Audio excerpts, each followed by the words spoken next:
네, 반갑습니다. 김민혁입니다. 자, 오늘 시간에는 빅히트에 대해서 한번 이야기를 드려보는 시간 가져볼까 하는데, 자, 원래는 영상을 안 찍으려고 했는데, 자, 아무래도 좀 이거는 찍어서 이야기를 드려야 될 것 같아가지고, 제작을 하게 되었습니다. 자, 일단 요번에 제작하게 된 이유는 이 수다방에서 우리 부자대장님께서 빅히트를 이제 2주 매수했다라고 이제 장시작게 이야기를 해서 이 내용을 가지고 하나하나 좀 제 개인적인 의견 드려보도록 하겠습니다. 자, 일단 이거는 무조건 제가 뭐 디스하려고 만드는 영상이 아니라, 자, 이렇게 해서도 볼 수 있는 그런 좀 안목을 키우셨으면 하는 생각에서 말씀을 드리는 거기 때문에 그냥 가감없이 들어주셨으면 좋을 것 같아요. 자, 일단 내용을 보시면은 장 초반에 이제 빅히트 2주를 샀어요.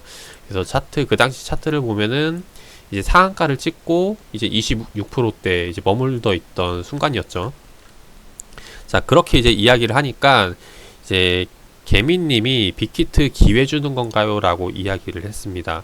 일단 여기에 대해서 먼저 이야기를 드리면은 이전에 SK바이오팜이라던가 이제 카카오게임즈라던가 과거 이제 신규 상장주들이 나왔을 때, 네임밸류가 있는 신규 상장주들이 나왔을 때 장초반 시초가의 상한가, 2연속 상한가, 3연속 상한가를 기록을 하다 보니까 이번 빅히트도 이제 그렇게 똑같은 패턴으로 움직이는 거 아닐까 하고 생각하는 투자자들이 굉장히 많으실 거예요. 이제 그래서 이번에 살짝 풀릴 때 이제 기회가 아닐까라고 이제 생각을 하시는 분들이 많다라는 겁니다. 그래서 여기에 대해서 일단 제가 좀 이제 이야기를 드린 게, 공모가 기준이 지금 현재 시가총액으로 4조 원이었는데, 기업 가치가 4조 원이었는데, 장 시작하고 그거의 2배 이상이 뛰어서 시작을 한다라는 겁니다. 근데 그게 과연 기회가 될까, 기회일까라는 부분에서 한번 생각을 해보자라는 거죠. 그래서 그렇게 이제 이야기를 드렸었고, 자, 그 다음에 지금 현재 빅히트가 1%대까지 내려와가지고 윗꼬리가 크게 달려있는 상황인데,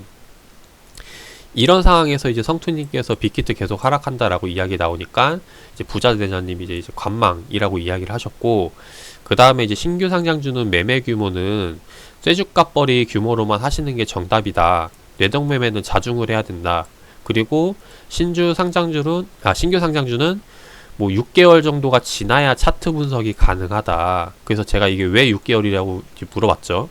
그러니까 사실은 더 지나봐야 되고, 뭐 1년, 2년 정도를 봐야 이제 차트 만들어지는 걸 보고 뭐 이제 할 수 있지 않냐, 이제 이런 식으로 이제 이야기를 해주셨어요. 그래서 여기에 대해서 제가 가지고 있는 생각들을 하나하나 좀 이야기를 드려보도록 하겠습니다.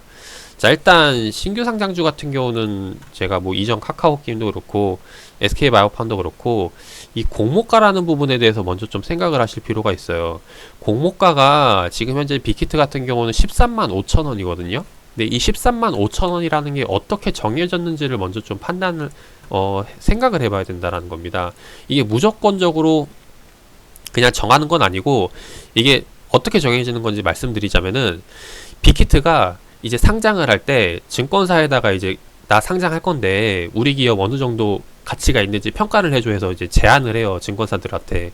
그래서 뭐 A 증권사, B 증권사, C 증권사 이렇게 있겠죠. 여러 증권사가 있는데 그 중에서 우리 빅히트를 가장 높게 쳐주는 쪽에다가 이제 상장 의뢰를 맡기게 됩니다. 이제 그렇게 해서 이제 맡긴 게 어디냐면은, 이제 공모 정보로 넘어와서 NH투자랑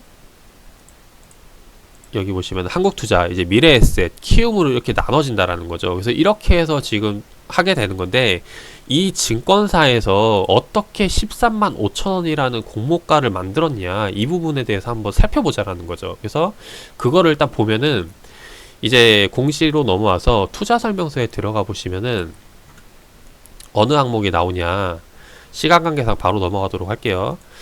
인수인의 의견, 이제 분석기관 의견에 들어가서 종합평가 결과라는 항목이 있습니다. 여기서 지금 보시면 확정 공모가액이 13만 5천 원으로 나오는데, 어떻게 해서 이게 나왔는지 쭉 나온다는 거죠. 산출 규모 방법. 그래서 지금 보시면은 방법이 어떤 방법이 있냐, 절대가치 평가가 있고 상대가치 평가가 있는데, 이제 뭐 시장에서 뭐 이제 기업가치, 이제 개개인마다 이 가치에 대해서 논할 때 이 기업은 좋다 안 좋다가 이 수치로 보지 않고 그냥 내가 생각하기에서 나타낼 수 있는 게 이제 PER적이죠. 이제 PER 같은 경우는 이제 그 개개인마다 의견이 다르기 때문에 이런 것들을 제외하고 할 수 있는 게 이제 여기서 지금 이야기하는 게 이제 상대방치 평가 중 하나인 이제 EBEBETA로 이제 기업 가치를 산출했다라고 이제 이야기가 나옵니다. 그래서 여기서 지금 보시면은 EBEBETA라는 게 어떻게 해서 구해지나 이 설명을 읽어보면 나오는데, 쉽게 말해서 실적 대비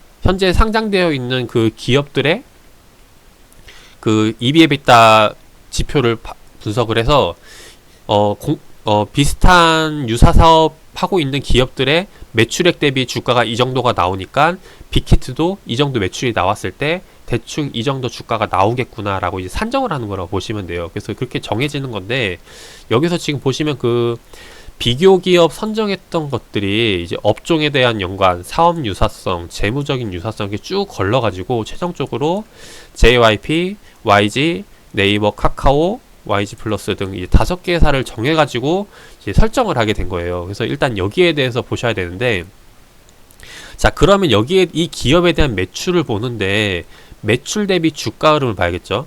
그리고 매년 주가 흐름 같은 경우도 예를 들어 한번 YG를 보도록 하겠습니다. JYP를 보도록 할게요. 제일 앞에 나와 있는 걸로. JYP로 보면은 JYP도 지금 현재 2019년도 주가가 여기고 2020년도 주가가 그 다음 이후거든요. 근데 당연히 최근 흐름을 보고 예상을 해야 되니까 이 최근 흐름에 대해서 주가 흐름에 대해서 이제 적정 주가를 판정을 하겠죠.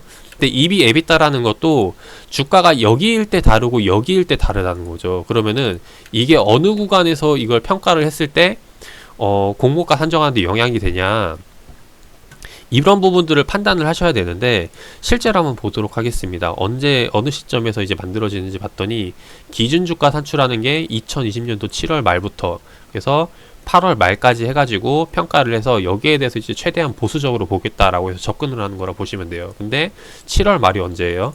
확대를 해봤을 때 주가가 7월 말이면은 이제 이때부터 8월 말까지, 자, 이때 주가 흐름을 가지고 산정을 하겠다라는 거예요. 그래서 JYP도 그렇고 뭐 YG도 그렇고 봤을 때 이제 이 가격대가 실제로 이제 빅히트 엔터 상장할 때 영향을 주는 가격이라고 보시면 되는데, 그러면 한번 정리를 한번 해보도록 할게요. 만약에 이 YG나 JYP가 이렇게 주가가 올라가지 않고 이제 여기서 놀았다면은, 이 하단에서 놀았다면은, 그러면 당연히 빅히트의 공모가가 어떻게 될까요? 13만 5천원이 아니라 이것보다 더 낮아지는 가격이 될 수 있다라는 거죠. 바꿔 말하면은 지금 YG나 JYP나 SM이나 주가가 올라와 있을 당시의 기준가를 가지고 공모가를 산출한다는 말은 이미 이 가격대에 거품이 그러니까 여기에 대한 이제 변동성으로 인한 거품이 껴있는 걸 일단 감안을 하고 보셔야 된다라는 겁니다. 자, 그렇다고 이제 일단 가정하에, 그래서 여기서 만약에 YG라던가 뭐 SM이라던가 이게 계속해서 올라간다면은 지금의 공모가가 저렴하다라고 판단을 할 수 있는데, 이후에 계속해서 빠진다면은, 계속해서 흘러내린다면은 마찬가지로 이 공모가도 지금 현재 상장되어 있는 기업 대비해서 상당히 고평가 받고 있다라고 가정을 할 수가 있겠죠. 생각을 할 수가 있겠죠. 그래서 일단 그런 부분들에 대해서 먼저 인지를 하고 넘어가셔야 된다는 겁니다. 그래서 봤을 때 지금 공모가가 13만 5천원인데 이때 당시에 시가총액이 계산을 해보면은 빅히트가 대략 4조 정도가 나왔어요. 뭐 정확히 계산할 필요는 없으니까 그냥 넘어가도록 할게요. 자, 그러던 와중에 지금 보시면은 이게 처음에 공모가 이후에 시작할 때 플러스 마이너스 이제 100%까지 가능하거든요. 그 말은 즉 이제 13만 5천원에서 시작가를 곱하기 2배 그러면은 27만원 되겠죠. 27만원에 시작을 할 수 있다라는 겁니다. 그리고 플러스 여기서 이제 오늘 상한가까지 기록을 하면은 이제 그 신고가가 되는 건데, 지금 보시면은 실제로 27만원에서 시작을 하게 되죠. 여기 보시면은 27만원에서 시작을 해가지고 실제로 오늘 상한가인 31만 5천원까지 기록을 35만 1천원까지 기록을 했다가 지금 이렇게 흘러내리는 걸 볼 수가 있다라는 거죠. 자, 그 말은 뭐냐면은 정리해 보면은 처음에 13만 5천 원일 때 시가총액이 4조 원이었거든요. 그죠? 근데 현재 지금 주가가 27만 원까지 빠져 있는 상황인데 그럼 얼마예요? 여기 지금 시가총액에 나와 있는 걸 보시면은 대충 이제 9조 원이 된다는 겁니다. 지금 그러면은 이미 4조 원대도 거품이 다른 기업들 대비 EBF에 따로 분석을 했을 때 고평가인 상황인데 오늘 신규 상장주라는 것으로만 시작을 해서 수급이 몰려서 4조 원, 그러니까 5조 원이 플러스 된 거죠, 여기서. 그러면은 그만큼의 5조 원에 대한 가치를 과연 빅히트가 갖고 있느냐, 이 부분에 대해서 생각을 해보셔야 된다는 겁니다.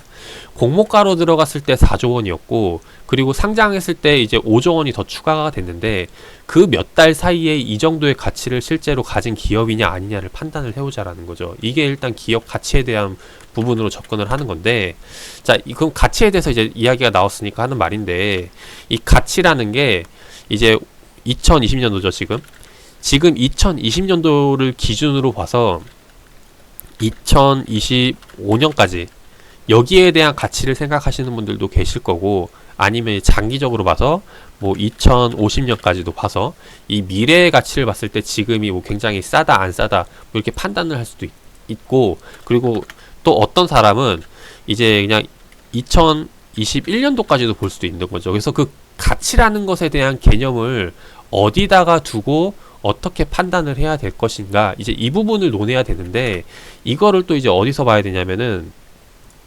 넘어와서 실제로 그러면은 그 가치라는 게 이 빅히트가 상장한 이유가 되겠죠.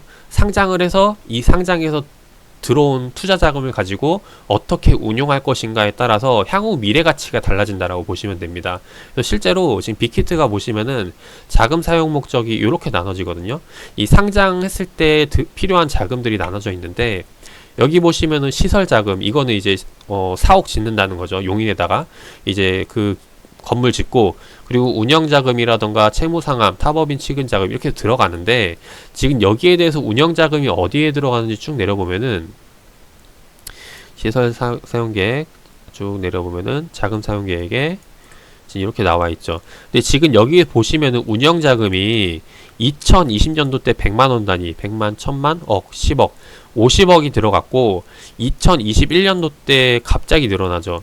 850억까지 늘어나게 됩니다. 근데 이게 이렇게 큰 규모의 자금을 어디다 쓰냐 봤더니 팬덤 문화를 구축하기 위해서 아이돌 개발 브랜드, 캐릭터 인수, 브랜드 사업권. 자, 이게 무슨 말이냐면은 과거에는 이제 가수들이 활동을 해서 뭐 이제 음반 판매라던가 콘서트 공연이라던가 이제 이런 쪽으로 해서 매출을 내기 시작을 했어요. 근데 여기에 대해서는 이제 한계가 있죠. 이제 그러다 보니까 이제 만들어내는 게 이제 가수별로 스토리를 만들어 가지고 뭐 영화도 제작하고 굿즈도 만들고 이제 관련 상품들도 판매를 하고 해서 부가적인 수입들을 창출을 하기 시작한다라는 겁니다. 그래서 이거를 지금 빅히트가 문화로 만들겠다, 이제 글로벌적인 문화로 만들어 가지고 선도하겠다라고 해서 이제 필요한 자금이 이제 이거라고 보시면 돼요. 그래서 여기에 대해서 이제 만약에 제 말대로 빅히트 말대로 그 문화 가치가 바뀌게 된다면은 여기에 대해서 이제 생각할 수 있는 게 어마무시한 매출액에 대한 성장을 기대할 수 있다라는 거죠. 이제 그게 어디 나와 있냐, 이제 보시면은, 자, 내려보도록 하겠습니다. 실제로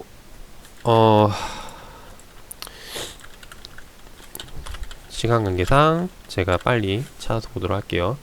실제로 지금 최근 5년간 아티스트별 앨범 판매 순위를 보면은 이게 2015년도 당시까지만 해도 엑소가 가장 높았고, 그 다음이 방탄이었거든요. 방탄 하다가 2017년도부터 이제 계속해서 1위를 기록을 하는데, 여기에 대한 지금 매출 구조를 보면은 판매 점유율, 이게 지금 장수고, 이게 이제 글로벌적으로 바뀐 거죠. 그러니까 2015년도 16년도 넘으면서 이 앨범 판매 점유율이 기하급수적으로 늘어나는 걸 볼 수가 있다라는 겁니다. 이게 이제 과거에는 국내에서만 거의 많이 팔리고 그랬었는데, 이게 한류 열풍이 열리면서 세계적으로 많이 알게 되니까 이제 한마디로 시장이 넓어진 거죠. 그러니까 시장이 넓어지다 보니까 여기에 대해서 지금 매출이 기하급수적으로 늘어나는 겁니다. 근데 여기서 보셔야 될 게 뭐냐면은 방탄 말고는 그렇게 크게 늘어나질 않고 있어요. 그 말은 지금 방탄이 이게 지금 선두주자로 해서 세계적으로 이제 넓혀나가고 있는데, 이제 이거를 문화적으로 자리매김해서 만들게 되면은 그 이후에 제2의 방탄, 제3의 방탄이 나오게끔 만들기 위해서 지금 빅히트가 노력을 하고 있다라고 보시면 되겠습니다. 그래서 실질적으로 그렇게 해서 제2의 방탄, 제3의 방탄이 나오기 시작을 한다면은 이제 여기에 대한 뭐 시장이 넓어지는 걸 기대를 할 수 있는데, 만약에 그게 안 된다면은 일단 이 빅히트가 지금 그리고 있는 그 사업성에 대한 부분에 대해서 실제로 그렇게 저렇게 주가가 올라갈 만한 명분이 있을까 생각을 해봐야 된다는 거죠. 그래서 여기에 대해서 일단 긍정적으로 보시는 분들은 다시 한 번 더 넘어와서 지금의 주가가 공모가가 아까 전에 13만 5천 원이었는데 지금 2배까지 뛰어가지고 27만 원이 되었다고 한들, 이제 문화가 자리매김하고 그렇게 기하급수적으로 매출이 성장하는 걸 기대를 한다면은 이게 저평가라고 생각을 할 수가 있어요. 근데 만약에 그게 아니라 좀 역부족이다, 아니면 좀 보수적으로 보시는 분들 안 될 것 같다 라고 하면은 이건 사실 27만 원도 상당히 부담스러운 자리가 될 수 있다는 거죠. 근데 결국에는 이거는 이제 뭐 정답이다 아니다는 매출로 나와야 되는 건데, 아직까지는 방탄 말고는 매출이 나오는 게 없기 때문에 여기에 대해서 무리하게 베팅을 하기엔 굉장히 어렵다라는 겁니다. 그래서 이 부분에 대해서 기업 가치에 대한 부분을 말씀을 드리고 싶었고, 자, 그 다음에 다시 한번 넘어와 가지고 이제 처음에 부자재자님께서 뭐 두 주를 샀다가 이렇게 지금 윗골이 달리고 주가가 쭉 빠지니까 갑자기 관망이라고 바뀌었다는 거는 지금 이걸 가치로 논하는 게 아니라 단순히 가격적인 측면에서, 그러니까 투자가 아니라 이 투기 관점에서 접근을 한다라는 거죠. 그래서 그런 관점에서 접근을 한다면은 이 가치적인 부분을 논하는 게 아니라 이제 이야기했듯이 기술적인 부분을 봐야 돼요. 기술적 분석이라는 게 뭐냐면은 쉽게 말해서 지금 어느 사람이 빅히트를 갖고 있는데 이 사람이 어디까지 계속 안 팔고 갖고 갈 것인가를 생각을 해서 접근을 해야 되고, 그리고 이 빅히트를 팔았을 때 그러니까 파는 사람들이 어떤 이유로 파는 것인지, 실제로 지금 현재 주가가 굉장히 비싸다고 하니까 팔게 되는 거겠죠. 근데 그럴 때는 계속해서 흘러내릴 수가 있지만은 반대로 이게 이제 계속 주가가 흘러내리니까 던져야겠다, 쉽게 말해서 이제 투매가 나왔을 때는 이게 또 다시 한 번 더 말하면 이제 반등이 나올 수가 있는 시점이 될 수가 있다라는 거예요. 그래서 이런 부분들을 볼 때는 사실 신규 상장주 뭐 6개월 뭐 1년 기다리고 이게 아니라 차트를 봐서 이 캔들 하나만 가지고도 해석이 가능하다라는 겁니다. 자, 어떻게 해석이 가능하냐, 일단 캔들 나오기 전에 정보들을 먼저 수집을 해볼게요. 자, 정보를 수집을 하면은 현재 상장되어 있는 주식 수가 여기 보시면은 3,380만 주가 있죠. 3,380만 주가 있는데 여기서 지금 현재 주주 구성으로 넘어와서 상장하고 팔 수 없는 물량들 지금 보시면은 묶여 있는 거죠. 보호예수 기간 묶여 있는 물량이 이렇게 되고, 상장하고 팔 수 있는 물량들이 요 아래 나와 있는 물량이라고 보시면 됩니다. 즉, 요 아래에 있는 물량들이 오늘 시작해서 팔 수 있는 물량, 그러니까 유동성이 있는 물량들이 되는 건데, 여기에 대해서 실제로 이렇게 오늘 상장하고 100% 뛰고 30%가 올라갔을 때 팔만한 회사들이 어디가 있나 살펴봐야 된다는 거죠. 근데 여기서 일반적으로 이제 보시는 바와 같이 이제 무슨 유한회사 아니면 기관 투자자 이런 데는 명분을 가지고 투자를 하기 때문에, 명분이라는 게 이야기했듯이 이제 데이터, 수치화에 따라서겠죠. 그래서 여기에 대해서 뭐 미래 가치가 굉장히 좋다, 그래서 여기에 대해서 시장이 굉장히 열려 있다 이러면은 갖고 갈 수 있지만은, 반대로 뭐 이거는 지금 현재 주가 대비, 현재 매출액 대비 가격을 분석했을 때 이건 굉장히 고밸류다, 부담이 되는 자리다 라고 하면은 물량이 나올 수가 있다라는 겁니다. 그래서 제가 이야기를 드렸던 게, 다시 한 번 더 넘어와서 처음에 지금 이 빅히트가 상장 당시까지만 하도록 4조 원의 가치를 받고 있었는데, 이 4조 원에서 지금 상장하자마자 11조 원, 이제 5조, 6조가 뛰었다라는 거죠. 그 가치에 대해서 과연 어떻게 이 투자자들이 받아들일 것인가 라고 생각했을 때 그거에 대한 예시를 이걸로 들어드렸죠. 실제로 4억짜리 아파트가 있는데, 주변 시세 4억짜리 아파트가 있는데, 나는 이 4억짜리 아파트를 지금 오늘 하루 11억이 뛰었다고 여기에 대해서 지금 사려고 안 달라 있는 사람이다 라고 생각을 해보자라는 거죠.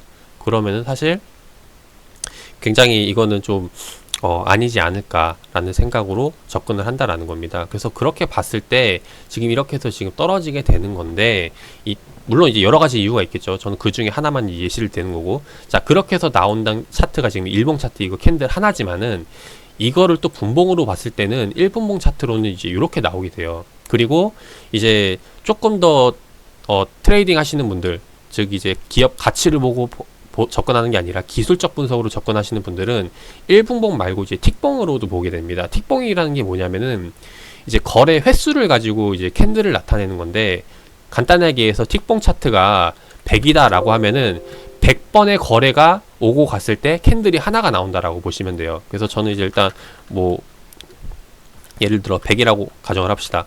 자, 100번의 거래가 나왔을 때 이렇게 캔들이 만들어진 건데, 지금 보시면은 또 여기 요번에 이제 왔다 갔다 하는 게, 이 100번의 거래가 또 형성되게 되면은 그 다음 캔들이 또 하나 생겼죠. 자, 이렇게 해서 계속 만들어지는 건데, 이 틱봉을 보는 이유는 분봉에서도, 그러니까 거래가 굉장히 많이 일어나는 종목들, 즉 분봉에서도 이 흐름을 파악하기 힘들 정도로 굉장히 많이 일어났을 때, 예를 들어 1분봉 차트로 봤을 때 확대를 해보면 초반에 굉장히 많이 매매가 일어났으니까 본다면은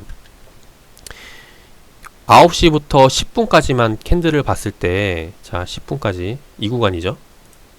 이 구간을 본다면은 캔들이 당연히 10개가 나오겠죠. 1분봉에 10분까지니까. 근데 이거를 틱봉으로 봤을 때 100으로 나누고 본다면은 과연 캔들이 몇 개가 나왔는지 보도록 할게요. 쭉 확대를 해서 본다면은 100개는 많고, 네, 이게 좀 가격대가 크니까 50개로 나눠 보도록 하겠습니다. 자, 50개로 나눴을 때 보면은 9시부터 10분까지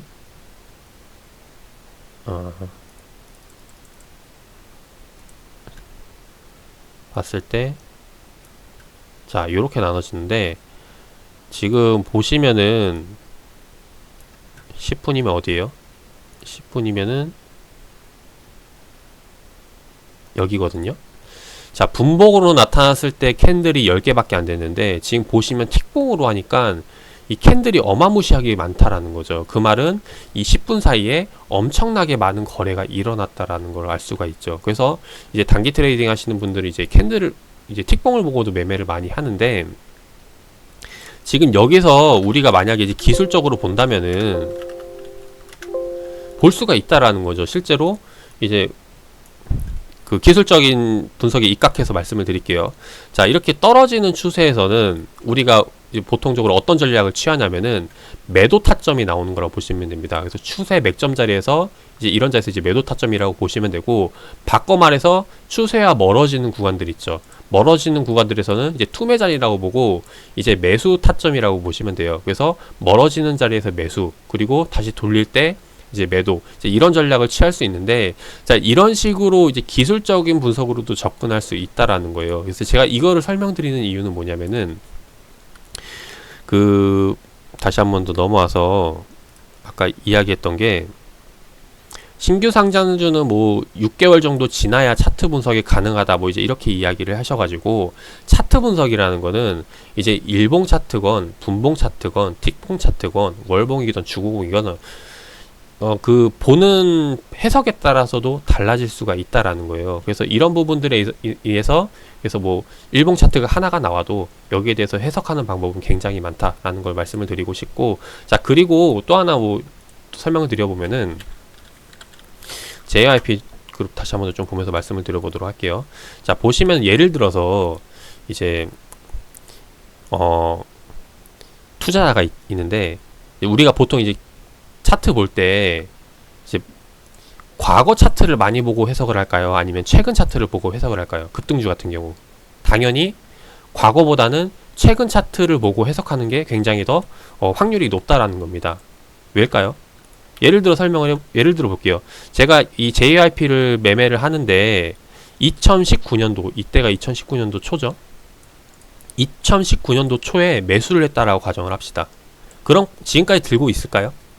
자, 물론 지금까지 들고 있을 수 있겠죠. 자, 그러면은 지금까지 들고 있는다는 거는 이런 변동성을 다 겪고 이겨오고 지금까지 왔다라는 거거든요. 그러면은 지금 같은 변동성이 나왔을 때도 이 사람이 그러니까 내가 처음에 매수했을 때 팔 것인가 안 팔 것인가 생각을 해보면은 그렇게 크게 흔들리지 않을 가능성이 높다라는 거죠. 근데 반면에 만약에 내가 이제 이 당시에 매수를 했는데 이제 가까운 이제 최근 흐름만 본다면은 이 변동성에 지금 매수 당시 시점이 이제 이 구간이라고 보셨을 때 이후에 이제 이런 변동성이 나왔잖아요. 그래서 여기서 만약에 이제 단기 투자자 같은 경우는 이런 변동성에 이제 사고 팔고 할 수가 있다라는 겁니다. 그래서 제가 이야기 드리고 싶은 게 급등주라던가 신규 상장주라던가 이제 기업 가치를 보고 접근하는 게 아니라 단순히 기술적인 관점에서 접근하는 거라면은 단기 차트 흐름만 보고도 이제 매매 대응 전략을 잡을 수가 있다라는 거예요. 그래서 해석할 때는 그래서 신규 상장주다 이런 것들은 이제 분봉 차트라던가 아니면은 이제 그날의 이제 일봉 차트들에 대해서 해석 그리고 그날의 이슈들을 판단해서 접근하는 게 좋다라는 겁니다. 실제로 제가 신규 상장주 매매했을 때 이제 우리 그 같이 카톡방에 계신 분들은 알고 있겠지만은 이제 에코프로 BM이라도 이제 그때 당시에 같이 매매를 했었던 종목이 있었거든요. 그래서 그거를 좀 예로 들어보면은 실제로 에코프로 BM을 이제 매매했던 당시의 차트 흐름을 이렇게 이제 표시를 해놨어요. 요 동그란 표시가 뭐냐면은 실제로 이제 매수 타점이라고 보시면 됩니다. 에코프로 BM이 상장하고 나서 실제로 이제 카톡방에서 매수 타점 잡았던 구간들이 이제 이 구간이었는데 이렇게 매수 타점 잡아 오다가 이제 에코프로 BM 그 주포가 그래서 뭐 7만 원대 그 물량 다 정리하고 나간다라는 이야기 듣고 이제 그 이후에 하지 않았다라는 거죠. 그래서 이렇게 해서 신규 상장주 초반 당시에 캔들이 몇 개 나오지 않은 상황에서도 이제 이런 눌림 자리 잡아가면서 변동성 따먹기를 할 수 있다라는 거죠. 근데 부자대장님 말처럼 예를 들어서 6개월 보고 지나봐야 알 수 있다. 실제로 에코프로비엔 같은 경우 보도록 할게요. 상장 당시가 2019년도 3월이었으니까 6개월 지나면 대충 9월이죠. 자, 9월 달까지 캔들을 봤을 때 이 구간이 되는데, 자, 이 구간의 캔들을 보고 나서 지금 가격대가 5만 원대에 와 있는데, 지금 현재 뭐 10만 원, 16만 원 올라갈 주가를 과연 이 과거 6개월 구간 이 구간만 보고 판단을 할 수 있을까요? 당연히 할 수가 없다라는 거죠. 하기가 굉장히 어렵다라는 거죠. 그리고 또 뭐 1년, 2년 지나봐야 된다는데 그럼 지금 에코프로 비행 같은 경우가 대충 한 2년 정도가 지났는데 지금 지난 정도의 주가를 보고 여기서 지금 예측을 할 수 있을까요? 라고 봤을 때 당연히 이 부분에 대해서 뭐 기술적 분석으로 지금 뭐 장기 이평선 121선 걸리는 구간이니까 여기서 뭐 매수 들어가도 괜찮지 않냐 뭐 이렇게 판단을 할 수 있지만은 이건 제가 이야기했듯이 지금 이 시점에 기술적 분석을 하나 여기서 봤을 때 제가 이 투매 자리 잡았던 기술적 분석이나 별반 다른 게 없다라는 겁니다. 그래서 이야기 드리고 싶은 거는 항상 이제 생각을 할 때 매매할 때 내가 어떤 전략을 갖고 매수를 하는 건지 그래서 실제로 목표는 어느 정도를 갖고 있는 건지 그리고 목표 수익률 대비 리스크는 어느 정도를 지고 있는지 이런 부분들을 생각을 하고 접근을 하셔야 된다라는 거예요. 다시 한번 빅히트로 넘어와서 그래서 지금 이제 마이너스로 넘어왔는데 빅히트 같은 경우 처음에 매수했을 때 뭐 소주값 벌기라고 해서 들어갔을 때가 당시가 26%였는데 지금 보시면은 소주값 벌기면 26%에서 수익 나봤자 상한가 뭐 많이 기록해봤자 4% 정도 기대 수익을 낼 수 있는 방면에 리스크가 4% 수익 대비 리스크가 지금 현재 기준은 얼마예요?